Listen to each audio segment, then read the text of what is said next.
Olá a todos, Filipe Faria, autor de fantasia, e hoje a palavra é senhoria, pura e simplesmente porque costumava ser muito usada na época em que a minha convidada de hoje gosta de escrever. Ela é profissional de turismo, fluente em italiano e francês, tem um podcast em que fala com outros autores, coincidência, faz estampas e marcadores e tem 5 livros publicados, alguns dos quais incluídos na coleção Os Livros RTP. Falo de Célia Loureiro, a minha convidada de hoje, com a qual falarei de tudo um pouco e espero que seja do vosso interesse. Célia, obrigado por teres aceitado o convite e bem-vinda ao Literatura Nacional. Obrigada eu, sobretudo neste formato tão original. Vai ser um prazer, com certeza. Assim espero. Então, para começar, Célia, dá-nos resumo do teu percurso, daquilo que te levou a começar a escrever e como foi então o teu percurso autoral que até aqui te trouxe hoje. Então, eu até pus aqui os livros em pilha, que era para se tivesse que fazer uma coisa assim do género, me orientar. Força. Então, simplificando bastante, eu comecei por publicar o Demência.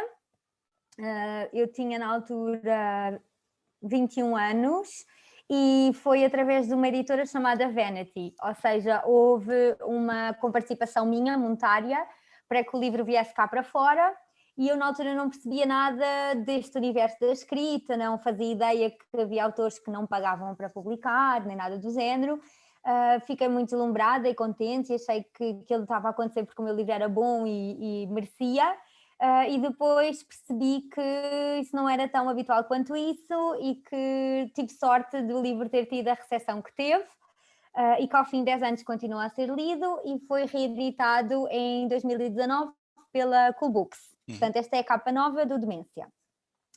De seguida, ainda através da mesma editora, que é Alfarroba, mas não era esta capa, publiquei O Funeral da Nossa Mãe, no ano a seguir, e também optei por essa editora, em primeiro lugar porque, como tu também deves saber, especialmente escrevendo fantasia, eu sempre escrevo um romance um bocadinho mais consensual, não é?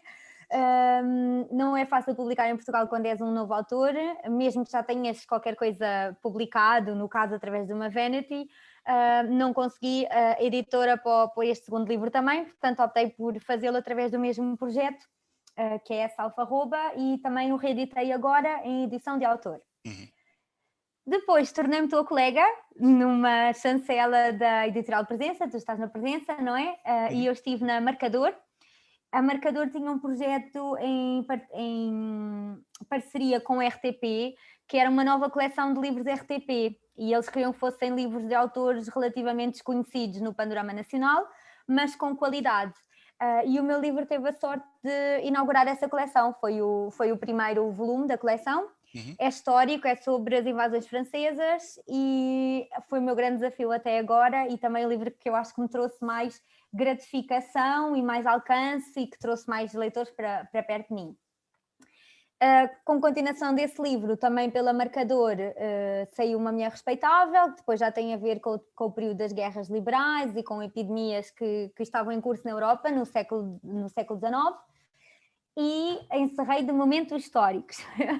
Depois, em 2020, ali às portas da pandemia, lancei pela Cool Books, que foi quem reeditou o meu Demência, Os Pássaros, que é um romance contado na primeira pessoa, a 2 vozes, e que não tem nada a ver com nenhum dos outros livros, que infelizmente, também pelo contexto da pandemia, a Cool Books não participou na Feira do Livro, etc., não tem tido assim grande visibilidade, mas também faz parte do meu percurso e resumidamente é isso, em termos de publicações, é o que tenho até agora. Resumidamente e já bastante diversificado, há que dizê-lo. Então, Célia, tu, daquilo que percebi, a tua obra, pelo menos tu, uma das tuas missões é explorar a profundidade da condição humana. Exato. E tu dizes que escreves realismo cru, corrige-me se estiver errado. Classificas em grosso modo a tua escrita dessa forma. Eu acho que sim. Antes de mais, meus parabéns porque tu fizeste uma ótima pesquisa a respeito da minha obra e acredito que tenhas feito igualmente um bom trabalho com os outros autores que tens, com quem tens conversado aqui. Sim, eu gosto muito de escrever em torno de realismo. E é muito engraçado porque eu agora, como tu mencionaste o podcast, eu tenho falado com muitos outros autores nesse contexto do entre escritores, e muitos deles me dizem também que procuram exatamente o oposto. Tu, como autor de fantasia, se calhar também é isso que tu procuras, é afastar-te o mais possível daquilo que são os contornos da nossa vida cotidiana, do dia a dia. E o que eu gosto é o contrário, é de explorar isso e de tentar fazer sentido disso, daquilo que nos parece banal. Eu achei isso, aliás, perguntei isso precisamente para contextualizar, mas porque também achei curioso um outro reparo que tu fizeste, que, parafraseando, tu sempre gostaste de te evadir para outros mundos e preferes mundos inventados ao nosso. Consegues perceber porque isso possa parecer paradoxal para quem lê os dois comentários? Ou como é que associas as duas ideias? Ou seja, na medida em que realismo cru e não gostas muito... realismo, convenhamos, é realismo, mas por outro lado também preferes mundos inventados e gostas até certo ponto de te afastar do nosso, mas talvez só até certo ponto, digamos, algo situado no nosso mundo, mas num acontecimento hipotético. Entendes isso como um afastamento necessário para ser já um mundo inventado, digamos assim? Olha, eu acho que posso responder utilizando aquela expressão de realidade alternativa. Eu acho que é por aí. O mundo seria um mundo com estes contornos, com estas regras, com as nossas limitações todas, mas é um mundo em que tu, como autor, podes fazer de Deus absoluto e ofereces outros finais, outros desenlaces às personagens que incluís nesse mundo, mas acaba por ser um mundo que é um decalque daquele em que tu vives. É como se tu estiveres numa situação de extrema carência ou violência ou algo assim do género, e tu evades-te para aquilo que é bom neste mundo e que tu gostas, que pode ser o colo dos teus, pode ser a tua cidade, um monte de coisas positivas que tu consigas apontar no teu mundo, mas removes aquilo que te causa desconforto. E às vezes é o oposto, é no mundo em que estás a viver confortavelmente, inserir um elemento de desconforto. E é nesse sentido, eu acho que eu falo em evasão. Penso que seja por aí. Certo, não faz todo sentido. Isto agora não era uma pergunta que eu tinha estabelecido, mas ocorreu-me agora. Tu achas, da tua perspectiva, achas que terias mais dificuldade em explorar a condição humana se o mundo em que escrevias a tua história fosse demasiado diferente do nosso? Por exemplo, se inventasse um mundo de fantasia, digamos assim?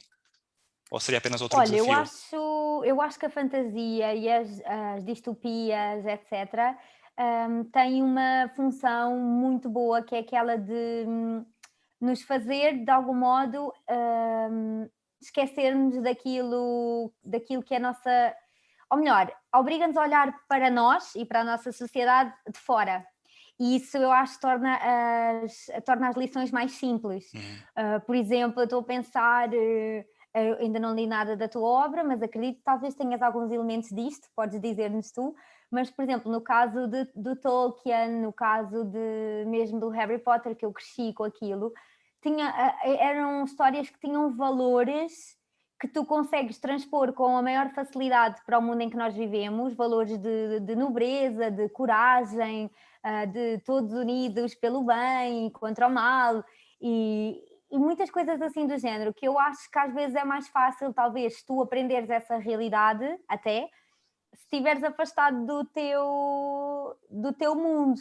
E nesse sentido eu acho que a fantasia e aquilo que não é real é muito útil, até porque evitas ofender ofender os outros, é mais fácil porque consegues desligar-te, consegues dizer não, isso não é ninguém que a gente conheça, não é, é só uma alternativa, um mundo alternativo, mas a humanidade está lá do mesmo modo, porque nós como humanos não conseguimos desligar-nos disso.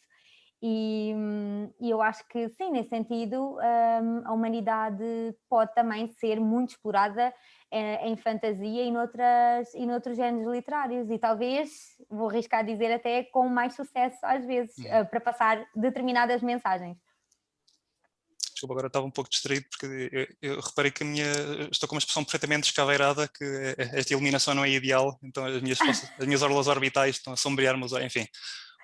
Hoje, Se for um filtro, o pôr do sol, alguma coisa assim. hoje não estou no meu melhor, mas desculpa, isto não era para mudar de assunto, faz todo o Não, de sentido, modo algum. faz todo o sentido o que dizes e realmente é uma boa perspectiva, sim senhor, e acredito que muito autor de fantasia o terá feito. Passando, ainda não saindo completamente ainda desta vertente, tu gostas bastante de fazer pesquisa histórica. Mesmo fora do contexto de estares a preparar um livro, o que é que te move? Será talvez uma forma de tentar perceber o presente explorando o passado? É apenas por carolice? É um genuíno interesse que te move por o que até aqui nos trouxe? A que é que se deve essa tua paixão inveterada? Olha, tens razão na parte em que serve-me o propósito de compreender melhor a nossa realidade hoje em dia. Também me serve o propósito de ser mais tolerante com o passado, porque eu acho que nós estamos a viver uma época histórica quase de revolução de pensamento, de revolução social, em que tudo o que tu olhas para trás estava errado. Tu olhas e, assim, há coisas evidentemente que estavam erradas, que tinham que mudar, mas tu não podes querer que há 300 anos atrás as pessoas tivessem a sensibilidade, ao conhecimento, à compreensão daquilo que tu tens hoje, porque isto é o resultado da escada que se foi subindo ao longo desse tempo. E aquilo que eu gosto na história é precisamente isso, é tentar contextualizar porque é que ideias potencialmente controversas faziam sentido antigamente, como é que as coisas eram, como é que as coisas chegaram onde estão agora, porque é que são como são, e eu acho que conhecermos-nos faz... não podes despir daquilo que é o teu passado. Eu falei há uns dias disto com uma jovem também com quem tive uma conversa no podcast dela, e eu dizia isso, eu dizia, basta tu tocares na tua família, não sei até que ponto é que nós temos conhecimento. Por exemplo, no meu caso, o meu conhecimento da minha família termina no meu bisavô, mas há pessoas que sabem mais para trás o que é que andava por lá. Ok, eu tenho algumas histórias de uma trisavó, mas não é nada assim muito especial. Sei que ela levava porrada, não é? Não devia ser muito diferente de outras mulheres na altura. E sei que um dia ela também bateu no marido e que a partir daí ele nunca mais lhe bateu. Mas isso explica tudo, isso explica porque que depois essa pessoa foi violenta com o filho, que explica porque que o filho foi violento com a mulher, que explica porque que essa mulher tem asco à violência, e explica porque que a tua mãe nunca te repreendeu e te deixou largar a escola aos 14 anos, estás a entender? E eu acho que isso a nível civilizacional é muito forte e não pode ser esquecido, não podes reescrever a história à luz dos valores de hoje em dia. Eu acho que isso está a acontecer muito, acho que está a haver muita contaminação histórica daquilo que nós gostávamos que tivesse sido o passado, mas que não foi. Por exemplo, séries que colocam negros em posições de privilégio no século XVIII, XIX, é mentira, estás a ver? Haveria uma exceção à outra, mas não tinhas bailes em honra de negros, e eu acho isso perigoso até para quem pertence, para quem tem esse passado e de repente parece que estás a apagar tudo aquilo que foi o sofrimento e que foi a luta deles, ao sugerir que sempre houve oportunidades porque somos iguais, percebes? Isso nós sabemos hoje, mas naquela altura não assumiam que fôssemos. Então acho mais importante retratares a história com a realidade do que pintá-la das nossas cores atuais. Eu gostava tanto de pegar nisto porque tem panos para mangas que chegavam até, davam volta ao quarteirão, mas infelizmente hoje não será este dia, talvez possamos retomar isto, até porque já antes de termos combinado esta entrevista, já estendeste-me o desafio também para a tua própria iniciativa, como eu referi no início. A conversa vai continuar lá, sem dúvida. Talvez aí então. Mas passando para a próxima, e isto aqui também veio muito a propósito desta tua extensa resposta. Eu li algumas entrevistas tuas, fiz a minha devida diligência, e tu dizes que não és uma escritora disciplinada, assim, do modo geral. Se me permites o reparo, nas tuas entrevistas também parece disparar para todos os lados. Isso é o teu processo cognitivo e isso depois reflete-se no teu método de escrita ou nem uma coisa nem a outra? Quando tu dizes disparar para todos os lados, é no sentido que me disperso bastante? Sim. Pegas na pergunta e aproveitas para estender em várias ramificações. Olha, eu acho que pode ter a ver com agora a tentar não me estender, eu acho que pode ter a ver com o modo como funciona o meu cérebro, eu acho que é isso mesmo, é que eu estou sempre a tentar associar coisas, e do mesmo modo que eu pego numa personagem, essa personagem tem que ter passado, tem que ter futuro, tem que ter... estás a perceber? Eu acho que eu não consigo ver uma coisa só de um ângulo, eu tento ver os ângulos todos possíveis e imaginários, e isso faz com que, por exemplo, já fui acusada disso no passado, de ter romances com muitos detalhes desnecessários. E então isso é uma das coisas que eu tenho tentado treinar, ser mais objetiva, mas depois eu sinto sempre que fico alguma coisa interessante por dizer, não sei. Detalhes, desculpa, de descrição ou mesmo a nível narrativo? Em descrição e também narrativo, estava a tentar lembrar-me de alguns pormenores, mas, por exemplo, olha, por exemplo, no funeral da nossa mãe, que é este que eu reeditei agora, eu limpei imensa coisa deste livro. E uma das coisas que eu tinha muito era a descrição física das personagens, que é uma coisa que eu pessoalmente também não adoro nos livros, quando estão sempre os olhos azuis, os olhos azuis, os olhos azuis, os olhos azuis. Mas o que é que eu tinha mostrado aqui? Eu tinha mostrado, por exemplo, que uma das personagens é um bocadinho mais fútil do que as outras, então tem muitos procedimentos estéticos feitos. Depois há outra personagem que não quer saber disso para nada e que é tipo assim muito desligada de tudo, então às tantas digo que a irmã nota que ela tem os braços um bocado flácidos, está a ver? E então isso pode soar-te assim a uma primeira vista a superficialidade, mas eu acho que isso mostra a profunda diferença entre aquelas duas irmãs, estás a entender? Mas eu depois pensei, ok, vamos cortar os braços flácidos da rapariga e vamos centrar-nos naquilo que, nos diálogos, nas conversas, no assunto que elas estão a tratar ali, que no caso é o funeral da mãe, vamos esquecer tanto detalhe em relação a elas, e foi isso que eu fiz, porque concordo que menos é mais, mas sim, fica sempre alguma coisa por dizer. É verdade. Pegando ainda na questão do salvo seja disparar para todos os lados, tu, daquilo que percebi, és uma mulher cheia de opiniões. Tu, tanto que no teu blog não te ficas apenas pela escrita, pegas em política, saúde mental, a condição feminina, a atualidade e tudo um pouco. Tu, sem querer estar a dizer ou insinuar que és uma coisa ou outra, tu preferes ser uma escritora cuja ideologia é logo evidenciada por quem lê um livro teu, ou o tipo de autora com o qual um leitor hipotético ficaria surpreendido se fosse tomar um café contigo e falasse sobre a vida e a atualidade? Olha, se é que preferes algum, não tem de ser um binónimo. Eu estou a refletir nisso agora mesmo, é assim... olha, ontem houve uma espécie de uma polémica no Bookstagram. Eu procurei-te e não te encontrei, portanto acho que tu não tens página no Instagram, ou se tens não está como Filipe Faria, exatamente. Mas houve uma espécie de uma polémica por causa de... e agora como é que eu me vou expressar? Por causa da pessoa que venceu o Booker Prize deste ano, que se assume como não binária, e acho que a editora não teve o devido cuidado no tratamento, como se referir à pessoa. E então houve uma confusão em torno disso. E o que é que eu pensei? Eu comecei a pensar, nos meus livros, será que transparecem os meus ideais? Porque eu espero sinceramente que não. E eu acho que é ótimo tu seres uma pessoa de ideais, seres uma pessoa que defende as suas ideias.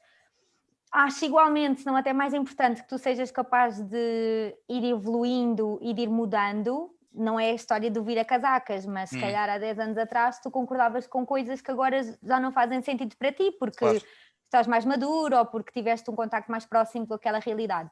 E o que eu pensei é que acho que os livros ou a obra de um criador em geral deve estar desligada daquilo que são os seus ideais. Até porque senão é como se fossem propaganda e o objetivo não é esse, o objetivo é, ao estudar ou ao fazer uma dissertação sobre a humanidade nos outros, tu procurares entendê-los na sua diferença e não condicionares os teus textos por aquilo em que tu acreditas ou não. Eu acho perigosíssimo que um escritor pegue num livro com uma tese para defender uma ideia, estás a ver? Não estou a falar no George Orwell quando escreveu 1984 a dizer que íamos estar todos vigiados, porque isso é um bocadinho... Pronto, acho que se percebe, não é o assunto, mas eu acho que é perigoso tu pegares naqueles ingredientes do momento e criares um livro em busca da aprovação da hora, estás a ver? Não acho produtivo e não acho que estimule o pensamento nem a evolução das pessoas e da sociedade. subscrevo. Grata. Ainda no ramo das opiniões, eu li uma tua brutalmente honesta, ainda que não concordo necessariamente com ela, devo aplaudir a tua frontalidade, em que tu realmente achas que, objetivamente falando, se te encostarem à parede e apontarem uma pistola à cabeça e te perguntarem se o autor estrangeiro é melhor que o português, tu dizes que, olhando em redor, dizes que sim. Fazendo ainda assim a ressalva de que, pelo simples facto da maior parte da nossa literatura se basear em modelos estrangeiros, por definição será inferior, porque não está a ser autêntica, está apenas a pegar no que se faz lá fora e a imitar e a criar um produto inferior. Uma vez mais elogiando a tua frontalidade, de teres ido logo à jugular, à dentada e cabeçada no nariz e pontapé na cabeça contra o lancil, em vez de pôres com o Só tenho politicamente 1,5 correto. m, pá, não posso andar à porrada com ninguém. Não. Quando muito posso apanhar, é porrada. Certo é que não foste pelo politicamente correto, eu acho isso, independentemente de se concordar ou não, acho que é sempre de louvar. Mas, é muito... sim. Desculpa, não te quero interromper, continua. Era só para fazer uma última ressalva. Tu, ainda que levantes uma questão que eu acho até mais que legítima, não achas também que há uma batalha a ser travada a nível da percepção do público, na medida em que qualquer coisa que não seja o nosso clube de futebol, aparentemente, é pior do que aquilo que vem lá fora? Não achas que também haverá uma batalha de percepções a ser feita? Olha, eu vou tentar organizar o meu pensamento, porque essa pergunta é fantástica e merece uma boa resposta. Então, começar por dizer que eu não sei exatamente quando é que eu disse isso. Acho que era antiga a entrevista, sim. Eu acho que deve ser bastante antiga. Isto porquê? Porque eu não lia praticamente nada de autores portugueses. E não lia não por preconceito e não por tentar, mas porque todos os autores portugueses que chegavam até mim, que eram aqueles que tu entras numa livraria e encontravas lá expostos, eu não me identificava com eles. E em outra medida, o que me acontecia também muito era sentir, quando pegava em algumas histórias ou em alguns autores, que era assim uma versão quase travestida daquilo que se faz lá fora, estás a entender? Ou seja, eu ao longo destes últimos anos, várias vezes, por exemplo, eu adoro ler clássicos, eu tenho lido imensos clássicos. Este ano é o ano em que eu estou a pô-los um bocado mais de lado, por causa do meu projeto entre escritores, em que eu quis começar a ter as conversas que eu já tinha com colegas meus escritores, mas perante os leitores. Pensei, olha, vou partilhar aquilo que nós conversamos, as nossas frustrações, etc., e vou deixar que os leitores ouçam nessas nossas conversas. Isso obrigou-me a aproximar-me daquilo que são os novos leitores, os novos escritores, portugueses, que são aqueles que não são necessariamente os escritores que estão à tua frente na livraria. Eu não tenho problemas em dar a minha opinião, que pode estar errada e que é só a minha opinião, mas, por exemplo, João Tordo é super anglo-saxónico naquilo que ele escreve. E quando tu estás a ler aquela depressão toda das personagens e há sempre um bêbado, um perturbado, uma coisa assim, e eu vou ler as sinopses, já tentei ler livros dele, já tentei ler uns 3 livros dele, e já li um mesmo, que é o Manual do Escritor, esse eu gostei muito, mas esse não é ficção, estás a entender? Eu não me identifico com aquilo, porque se eu realmente quiser ler um livro bom sobre aquele respeito, a respeito daquele tema, o dele não me acrescentou nada, portanto eu gosto de ler para sentir que me acrescentou alguma coisa. Outros autores portugueses escrevem de maneira que eu considero quase inalcançável, e eu não gosto de ler livros que me fazem sentir estúpida ou que no caso estão a tentar exacerbar a superioridade intelectual do escritor. Eu não gosto de livros que sacrificam a forma ao conteúdo, não gosto de livros que são exercícios de linguística e que depois no final das contas não contam história nenhuma, estás a ver? E se tu fores ver aquilo que é aceito pela crítica em Portugal, aquilo que vence prémios, aquilo que é escrita de elite em Portugal, anda muito em torno disso. E depois do Saramago ganhar o Nobel, surgiu a chamada geração Saramago, ou uma série de outros escritores que são tipo pupilos, estás a ver, do Saramago, no sentido em que seguem um modo de escrita semelhante, mas depois não conseguem acompanhar a imaginação dele, que na minha opinião era aquilo que era a riqueza dele. Eu quando penso nos livros que eu li de Saramago, não me interessa para nada como é que ele escreveu aquilo, interessa-me a mensagem que ele passou e é da história que tu te lembras. E eu sinto que não há histórias muito fortes, ou não havia até há pouco tempo em português. E agora, nos últimos tempos, eu obriguei-me a pôr de lado esse meu preconceito, que nasceu das experiências que eu tinha tido, e comecei a ler mais autores portugueses, tipo da minha geração, da nossa geração, pessoas mais jovens, e não é uma literatura... Como é que eu tenho de explicar? Não é... Agora está a começar a ser mais divulgada, eu acho que finalmente há uma abertura para novos rostos em Portugal, para novas vozes, mas são áreas tão diferentes. Olha, há quem escreva, olha, tu escreves fantasia, há quem escreva thrillers, há quem escreva romances históricos, que não sejam escritores que tu, à partida, assumes logo que, estás a ver, tipo Domingos Amaral, não é Domingos Amaral, há novas pessoas a escreverem sobre história. Há muita coisa nova hoje em dia que tem visões que são tipo lufadas de ar fresco. E que servem quase todo o público. Eu já li também romance light, chamado light, não é? O romance cor-de-rosa, de novas autoras também, que é aquele livro que eu leio muito de vez em quando, mas para eu ler um livro desses convém realmente que eu me envolva na história e que me interesse minimamente quem é que casa com quem e quem é que, etc. Eu adorei, pensei, este livro é espetacular e serve perfeitamente o público que lê esse livro em massa que vem de fora. Portanto, neste momento, o que é que eu te posso dizer? Acho que em termos de clássicos temos muito bons, mas temos poucos. Como aquilo que é a literatura que eu amo, é a literatura desses clássicos, eu sou obrigada a dizer, se me perguntares qual é o meu livro preferido, eu tenho que ir para esses clássicos, mas aquilo que eu estou a ler neste momento e que eu estou a aprender a gostar sem esforço nenhum, é dos novos autores portugueses. Portanto, se me apontarem a pistola à cabeça neste momento, eu já não sei, não sei bem o que é que eu vou responder. Foi das espadas, não foi?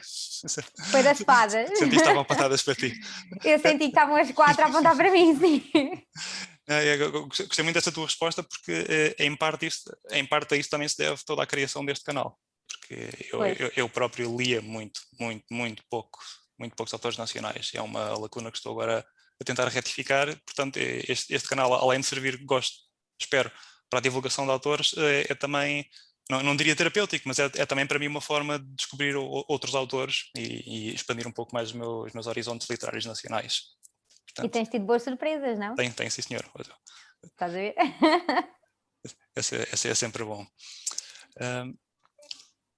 Gostei da resposta, antes de mais, e outra coisa que gostei foi tu tens uma abordagem inteiramente diferente àquela questão que pesa sobre todos nós, autores nacionais, que é como é que vamos pôr esta malta a ler? Como é que se põe a malta nova a ler? A regra geral, a regra geral, as respostas que eu tenho ouvido e as sugestões que me têm sido feitas passa tudo um pouco mais pela pedagogia, né? a nível escolar, a nível familiar, tentar cultivar, tentar incentivar. Tu segues por uma abordagem inteiramente diferente que eu adoro. Tu humilhas só. Tu diz só, eu tenho pena de quem não lê. Tá, outra cabeçada no nariz. Eu adoro isso. Isso é... Eu não tenho muitos amigos.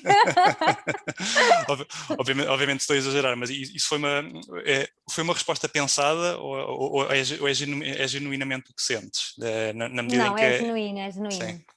Eu tenho muita pena, sinceramente, de quem não lê. Sim. E não é com o objetivo de humilhar, é com o objetivo de dizer que as pessoas estão a perder. Assim como se alguém me disser, olha, tenho muita pena da Célia, porque ela, coitada, há 2 anos que ela não viaja. É exatamente a mesma coisa. Ler é viajar e há pessoas que estão muito acomodadas naquilo que já é a sua rotina, naquilo que é a sua série, a sua novela, etc. E é normal que se a pessoa não conhece uma coisa, não vai sentir falta dela, não é? Não vai chegar a casa e pensar, epá, estou aqui a ver a novela, já estou aborrecida, o que me apetecer a ler, mas nunca li, isso não acontece, né? Mas eu sinto muitas vezes em conversas com pessoas que me são próximas, pessoas que partilham histórias de vida comigo, há sempre um livro que é adequado àquilo que a pessoa está a viver. Eu sinto imenso isso. Por exemplo, a minha mãe, ela vive sozinha e agora neste contexto de pandemia sentiu-se bastante sozinha também. E eu muitas vezes pensei, pá, se ela gostasse de ler, eu tinha aqui 5 ou 6 ou 7 ou 8 livros que ela ia adorar e que iam fazer companhia e que iam completamente revolucionar o dia-a-dia dela e mantê-la motivada e isso tudo. Mas ela não tem esse hábito e não quer ler, portanto não dá. Portanto, sim, eu tenho muita pena dela para ela estar sozinha com o cão e com a TVI o dia todo. Nesse sentido em que ela podia ser mais feliz e não é. Eu da próxima vez que for a uma escola vou dizer isso mesmo. Pai, eu tenho pena de vocês. Senão, Olha, se calhar funciona, já pegar logo, viste? é uma abordagem inteiramente diferente e quem sabe só Já se tentou pelo com fato de ser, paninhos quentes, agora exatamente, vamos tentar assim. só pelo fato de ser diferente e sacudir mais a nível de percepção, quem sabe? É tentar, é tentar. Sim, o problema é que muita gente que lê são pessoas queridas, simpáticas e muito educadas, não é? Falta alguém assim rude que seja capaz de dizer, epá, Está na altura seus abrunhos, vamos a ler. está na altura de dar um murro na mesa, acho que sim. Exato. A próxima escola já sabe. Ah,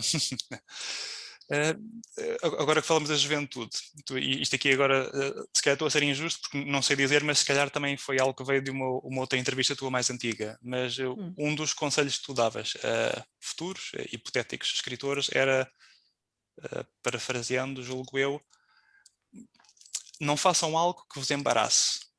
Ora, tendo em conta que tanto tu como eu, já agora aproveito para referir, reeditámos os nossos primeiros livros e corrigimos várias coisas e tratámos de limar algumas arestas e polir algumas manchinhas ali. O que queres dizer com isso ao certo? Não achas que será um bocado difícil de dizer para quem está efetivamente a escrever o seu primeiro livro na altura, ter essa percepção, não escrever algo que no futuro me embarace? Caraças, agora como é que dou a volta a isto? É complicado. Olha, é assim, eu disse isso porque eu já tenho dito isto muitas vezes e espero que as pessoas entendam no sentido certo, não é sentido de eu afinal sou muito inteligente e consegui publicar aos 20. Não, é porque eu tive contacto com muitos livros, não sei se tu terás começado também por alguma editora mais pequena, ou por uma Vanity, ou uma coisa assim do género, edição de autor. Tive a sorte de entrar logo pela porta grande, porque a publicação do meu primeiro livro veio na sequência de um prémio literário, portanto foi logo a passadeira vermelha. Perfeito, Nesse é isso aspecto. mesmo. Olha, foi o que a Alice Vieira ontem disse. Ela disse: vocês querem ser conhecidos, então ganhem prémios literários. Dá jeito, de facto. Dá jeito. Não, mas para dizer o quê? Que no meu caso, que entrei por essa porta, eu fiz logo conhecimento e amizades com muitas outras pessoas que estavam a entrar pela mesma porta, que era a porta do só podes contar com o teu discernimento.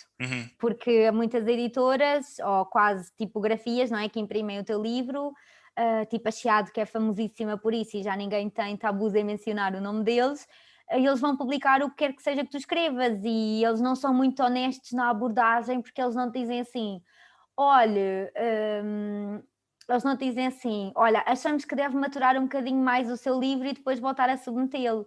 Não, eles dizem, o seu livro pode já sair daqui a 3 meses, vamos disponibilizá-lo aos leitores, e o que é que tu ouves? Tu ouves, o livro é espetacular, tem que sair o quanto antes, tem que ficar acessível a toda a gente, porque vale a pena, e é tudo o que tu querias ouvir, não é? Porque tens ali meses de trabalho, etc. E então tu embarcas por essa porta só com aquilo que é a tua percepção da história que tu escreveste e que em princípio gostas, não é? Mas sem um conselho externo, sem ninguém que te diga olha, tu isto está mal, ou ali está mal, ou... Por exemplo, eu dou sempre o exemplo de uma rapariga que ela tinha 15 anos e escreveu um livro sobre a Segunda Guerra Mundial. E depois há outra frase que eu digo, não sei se tu também vais repescá-la, que é que a literatura não pode ser lida, não pode ser vista, aliás, à luz da juventude. E eu concordo com isso, ela podia ter escrito um livro espetacular, mas a questão é que ela não escreveu, e no caso dela o que é que lhe faltava? Nem era jeito para escrever, porque o que ela escreveu bem, mas faltava-lhe muita maturidade e faltava-lhe conselhos e faltava-lhe esperar um bocadinho, mas ela foi chamada para ir àqueles programas da manhã, da SIC, da TVI, etc. Ninguém discutia o livro, as pessoas só diziam, tu com 15 anos publicaste um livro sobre a Segunda Guerra Mundial, pá, e depois tu metes o teu dinheiro naquilo, vais ler e aquilo é mau, porque só poderia ser mau, estás a ver? Porque se fosse como uma editora, uma porta editora, ou uma presença, ou etc., tu sabias que pelo menos aquilo passou pelos olhos profissionais. E ali não, foi uma menina de 15 anos que fez uma redação muito comprida sobre a Segunda Guerra Mundial, que foi publicada e muito elogiada, e quando ela chegar aos 30 e olhar para trás, ela pode se arrepender disso, porque aquele livro tu não consegues apagá-lo, está tudo na internet, faz parte do teu percurso, e ela se calhar um dia tem que o reeditar, ou se não o reeditar não vai conseguir apagar essa imagem dela, percebes? E eu senti muito sortuda porque o meu livro acabou por funcionar. Aquelas reedições que eu fiz agora, no caso do Demência, mudei pouquíssimas coisas, no caso deste também não mudei nada na história, estás a perceber? Mas é diferente do caso dela, em que a rapariga andava na rua, conhecia uma menina, triste, estava a chorar, a dizer que a mãe morreu, ela levava para a casa dela e nessa tarde a menina chamava a mãe e disse, encontrei uma nova casa da minha mãe. E isso não dá, não funciona, estás a ver? E então é nesse sentido, esperem, peçam opiniões, podem até fazer uma edição de autor, eventualmente, mas há serviços que se pagam à parte e que podem apostar neles, na revisão, numa opinião. Isso, acho que não se pode descurar isso, porque senão podem ficar marcados por um livro mau, sim. Tudo bons Não conselhos. sou assim tão má, pois. Prometo que esta é a última vez que te vou citar, mas é o que nos vai trazer para a próxima secção, que é: a cada nova palavra é como se o meu cérebro se expandisse, o que parece feito de propósito para a rubrica que segue, que tantos entrevistados temem e para a qual ainda não tenho nome, envolvidos tantos episódios, em que eu apresento o meu convidado com 3 palavras que à partida são escolhidas a dedo porque estarão pelo menos algo relacionadas com aquilo que o autor em questão escreve, e o desafio é, caso saiba o que elas queiram dizer, é só fazer uma frase exemplificativa. Caso não saiba, é inventar, tentar criar uma frase com essa palavra e imaginando o que ela poderá querer dizer. Estás pronta para o desafio? Deus queira que eu saiba o que é que vem aí, sim. Não é assim. O que eu digo sempre é que não há respostas erradas, não há frases erradas, só frases engraçadas. Sim, podem haver frases que nos vão fazer rir mais do que outras, né? Vamos lá. Exatamente, está certo. Então, a primeira palavra de hoje é teristro. Triste. Não vale dizer que estás tristre. Não, eu não sei o que é que isso quer dizer, mas vamos lá. Eu vou dizer assim.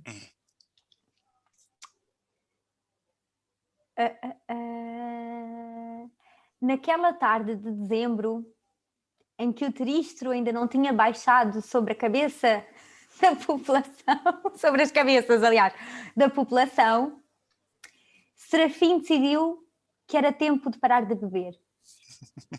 E aí tens a frase. Agora diz-me o que é isso, por favor. Sabes que se em vez de dezembro tivesse dito, por exemplo, agosto, tinha feito todo o sentido. Ainda que, tem a ver com o calor. Ainda com o nível figurado, porque o teristro é um véu ligeiro usado antigamente pelas mulheres no verão. Olha, eu a dizer que ele estava a baixar sobre a cabeça das pessoas. Exatamente. Pode ser umidade. Pode ser umidade. Está, a nível figurado também poderia ser, exatamente. Estás a ver? Eu escolhi isso para ser assim um vocábulo qualquer. Boa. Ai, agora fiquei com medo das outras. Esta eu não faço ideia o que era.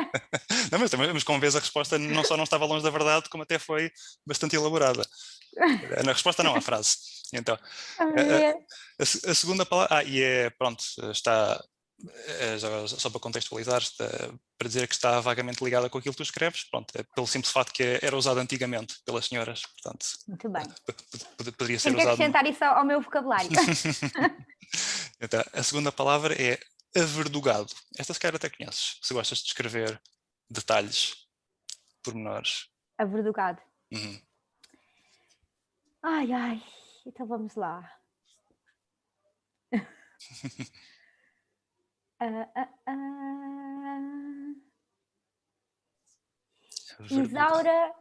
Isaura recebeu o padre com o seu usual ar. Isaura recebeu o padre, ok, que ostentava o seu habitual ar como é que é a coisa? Averdugado. Averdugado. E eu queria dizer mais qualquer coisa sobre esse padre. Averdugado e sei lá, desgostado. Com mais um domingo de igreja vazia. Pronto, tá bom. Não faço ideia, desculpa. Isto é que está a piada este segmento. Quando começaste com o Isauro, eu até pensei que ainda fosse lá chegar. Mas eu, na verdade, devia ter dito averdugada, porque normalmente é um adjetivo que é usado para saias, que são as saias que têm arcos de verga ou de baleia, aquelas saias entufadas. Ai, que giro. Então o padre vinha com ar de verga. Vinha com ar de batina de verga. Ok, gostei. Poder-se-ia dizer, sim. E por que não? Ok. Mas sim, averdugado. Nada a ver com verdugo. E por último, regra geral, a terceira é sempre a minha favorita. A terceira palavra de hoje é guardadeira. Guardadeira? Uhum. Essa eu gosto. Mas será que eu estou a perceber o que é que isso quer dizer? Se Vamos calhar, lá. se calhar. Esta diz muito respeito à tua época de eleição.